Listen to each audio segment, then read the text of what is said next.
இதுதான் நம்முடைய லிவர். இதில் கொழுப்பு அடைஞ்சிச்சுன்னா அதுக்கு பேர் ஃபேட்டி லிவர், FATTY. கேள்விப்பட்டிருப்பீங்கன்னு நினைக்கிறேன்.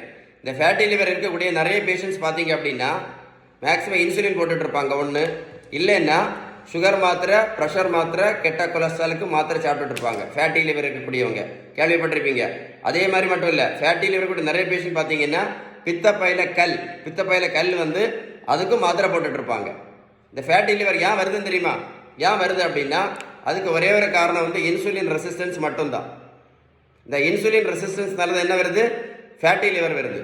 மருத்துவத்தில் உள்ள ஸ்டாண்டர்ட் புத்தகம் ஹாரிசன், இந்த புத்தகம் என்ன சொல்லுது அப்படின்னா ஃபேட்டி லிவரை சரி பண்ணணும்னா அவங்க சொல்லக்கூடிய ஒரே ட்ரீட்மெண்ட் வந்து பேலன்ஸ் டயட்டு மட்டும்தான்.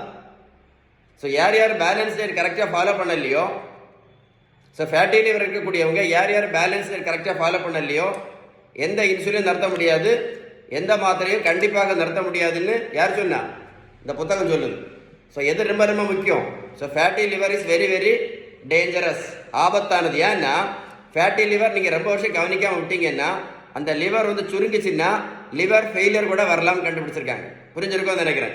பேலன்ஸ் டயட்டை பற்றி ஏதாவது டீட்டெயில்ஸ் வேணும்னா கமெண்ட்ஸில் குட்டுன்னு டைப் பண்ணுங்கள். இந்த வீடியோ லைக் பண்ணி ஷேர் பண்ணிங்கன்னா நிறைய பேருக்கு யூஸ்ஃபுல்லாக இருக்கும்.